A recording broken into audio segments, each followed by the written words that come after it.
Vacations are supposed to be an escape. New places, new experiences, no stress. But there's something people don't talk about enough. When you're far from home, you're also far from help, from familiarity, and from knowing who to trust.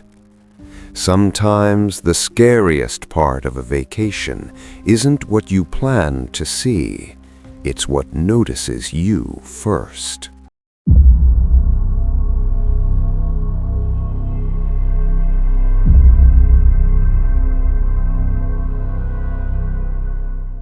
This first story was sent in by someone named Ethan. Ethan and his girlfriend were driving along the Pacific Northwest coast on a last-minute road trip. They had no reservations, no fixed destination, and no real plan beyond following the coastline until they felt tired. At first, the trip felt freeing. Long stretches of road, quiet towns, the sound of the ocean somewhere nearby, and the feeling that they could stop anywhere, whenever they wanted. As the evening went on, they realized they had waited too long to find a place to stay. Every hotel they checked was fully booked, and cell service kept cutting in and out. The nearest town with more options was farther than they wanted to drive, and both of them were already exhausted. That was when they noticed a small roadside lodge sitting just off the highway, partially hidden by trees and easy to miss if you were not looking for it. The lodge did not look abandoned, but it did not feel welcoming either. There was one main building close to the road and several small cabins spread out behind it, unevenly placed and partially obscured by the tree line. Only one porch light was on, and it barely lit the front of the building. Everything else sat in darkness, quiet in a way that felt heavier than normal silence. They parked and walked up to the main building. Inside, there was no front desk, no staff, and no background noise at all. No television, no radio, just a bell sitting on the counter and a handwritten note taped to the wall that read, "Ring for assistance." Ethan rang the bell once and waited. Nothing happened. He rang it again, and after nearly a full minute, an older man stepped out from behind the building. The man moved slowly, almost as if he had already been standing there. He did not introduce himself and did not ask for their names. He barely spoke. He took their cash, handed Ethan a key, and pointed toward one of the cabins farther back near the trees. He did not explain anything or say where to find him if they needed help. He simply turned and walked away. As they walked toward the cabin, Ethan became aware of how quiet the area was. There were no insects, no distant traffic, no voices from other guests, just the sound of their own footsteps and the wind moving through the trees. Inside, the cabin was clean and orderly. The bed was made, the bathroom looked unused, and nothing appeared broken or damaged. Still, something felt off almost immediately. There were no clocks anywhere in the room, no phone, no emergency instructions, nothing that told them who to contact if something went wrong. They locked the door and tried to relax, telling themselves they were just tired and letting their imagination get ahead of them. Eventually, they fell asleep. Around 2 in the morning, Ethan woke up suddenly. At first, he couldn't tell why. Then he realized it was because he felt like someone was nearby, not touching him, not moving, just present. The feeling was strong enough to make his chest tighten, like his body had reacted before his mind caught up. He stayed completely still and listened. That was when he heard slow breathing. It didn't sound like it was coming from outside. It sounded close, like it was somewhere inside the room. Ethan slowly reached for the lamp on the nightstand, careful not to move too quickly. The moment the light turned on, the breathing stopped. The room was empty. Nothing had moved. Nothing was out of place. A few minutes passed, and just as he started to calm down, he heard footsteps outside the cabin. Slow steps, crunching gravel. They moved back and forth, stopping occasionally, then starting again, like someone thinking. The sound came closer to the door and then paused. The knob turned slightly, not hard enough to open it, just enough to test it. The knob returned to its original position. A few seconds passed, and then it turned again. The movement was careful and controlled, never rushed and never aggressive. This continued again and again, always gentle, always deliberate. Ethan and his girlfriend stayed completely still in bed, afraid that even the smallest sound would make things worse. After nearly an hour, the footsteps stopped. The silence that followed felt heavier than the noise had been. Neither of them slept after that. When the sky finally began to lighten, they packed their things without saying a word. They unlocked the door, stepped outside, and walked straight to their car. They did not check out. They did not return the key. They just left. As they drove away, Ethan looked back at the lodge one last time, trying to convince himself that everything was finally over. That was when he noticed something that made his chest tighten. Their cabin was the only one that showed any sign of being used. There were no other cars, no lights, and no open doors anywhere on the property, as if no one else had been there at all. Near the tree line, partially hidden by the shadows, the older man stood watching them leave. He did not wave or move. He simply stood there, calm and still, with a faint smile on his face, until the lodge disappeared from view.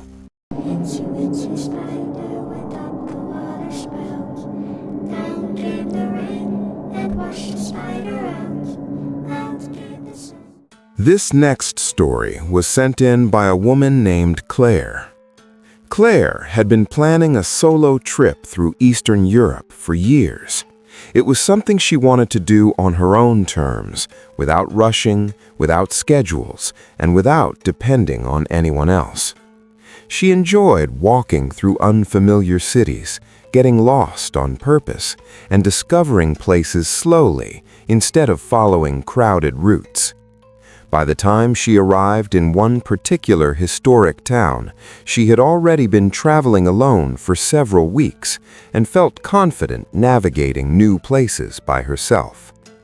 The town was old and compact, with narrow streets, stone buildings, and a city center that felt like it had barely changed over time. During the day, it was busy with tourists and locals moving between cafes and shops. At night, though, the atmosphere shifted. Streets emptied quickly, voices faded, and the city felt quieter and more closed in. Claire liked walking in the evenings, but she was careful, usually staying close to well-lit areas. One evening, while passing through the main square, she noticed a small flyer posted near a lamppost. It advertised a walking tour described as local history after dark.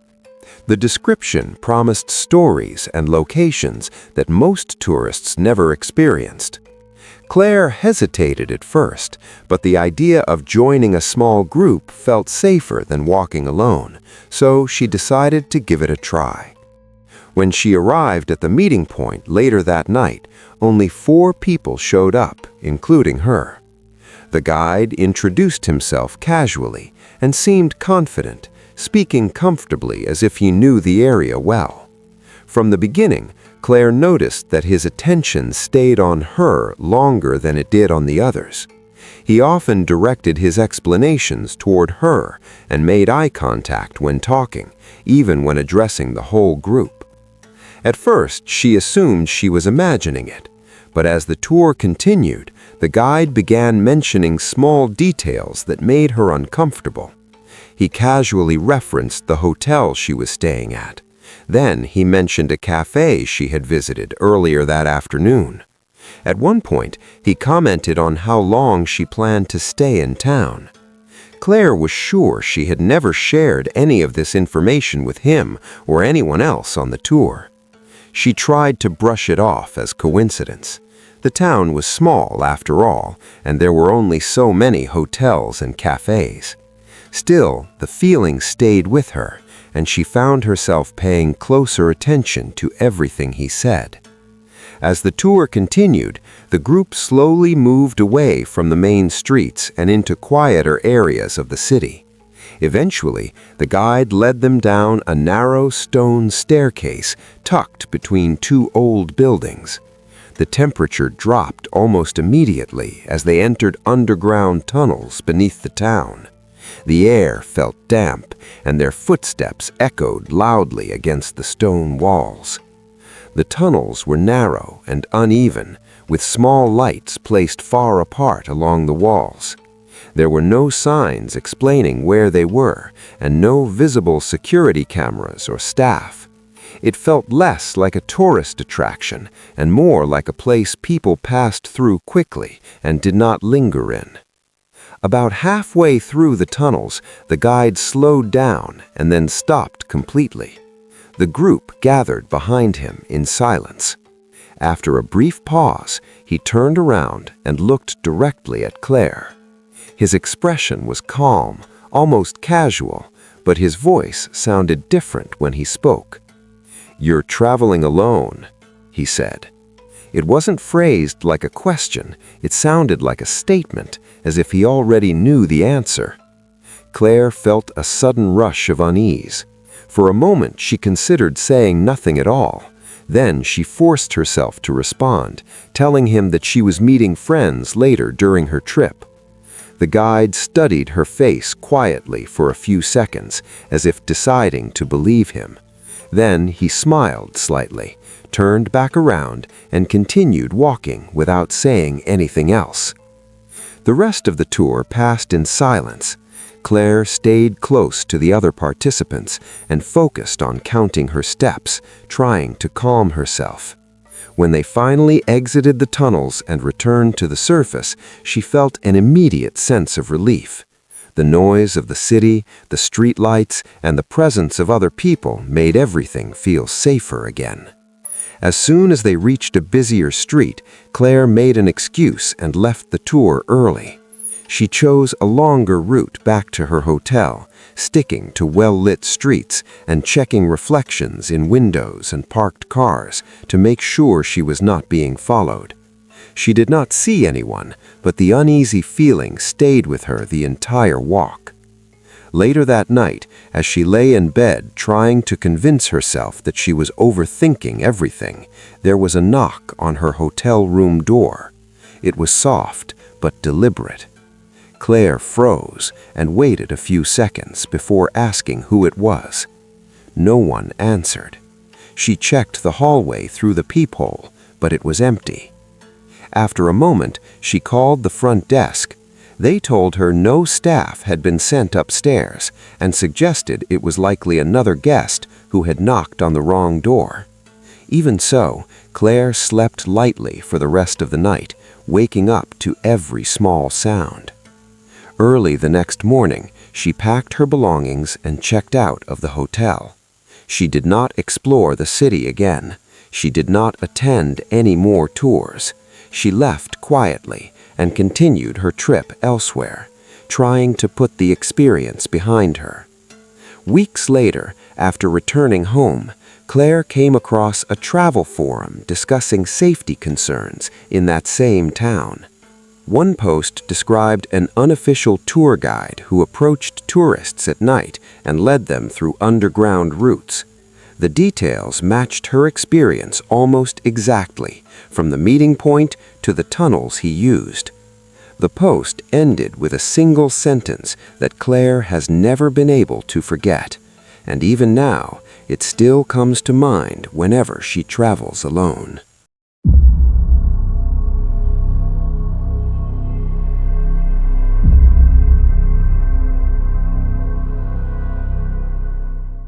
This final story was sent in by someone named Noah. Noah and a few close friends rented a beach house in a remote coastal area for a short vacation. It was meant to be simple. A few days away from work, no crowds, no schedules, just time to relax and enjoy being somewhere quiet. The listing online emphasized privacy and advertised access to a hidden beach that most tourists never find. That detail alone was what convinced them to book it. The drive there took longer than expected. Roads became narrower, houses disappeared, and cell service faded in and out. By the time they arrived, it already felt like they were far removed from everything else. The beach house itself sat alone near the edge of the coast, with no nearby neighbors and nothing but trees and sand surrounding it. During the day, the place felt peaceful. The beach was quiet, the water calm, and there were no signs of other visitors anywhere. It felt like they had the entire shoreline to themselves.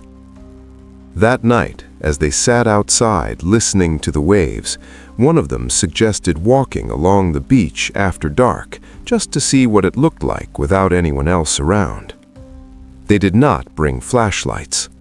The moon was bright enough, and the sound of the waves made everything feel calm. At first, it was almost relaxing. The sand felt cool, and the ocean reflected the moonlight in a way that made the shoreline easy to follow. As they walked farther from the house, Noah noticed shapes near the water. At first, he assumed it was driftwood scattered along the shoreline, large pieces worn smooth by the waves, half submerged in the sand. No one thought much of it. Then, one of the shapes moved. It was subtle at first, just enough movement to make Noah stop walking. As his eyes adjusted, he realized the shapes were not random at all.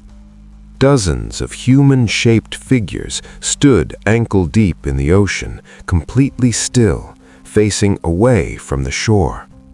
They were spaced evenly apart, close enough to see, but far enough that it was difficult to tell where one ended and the next began. No one spoke at first.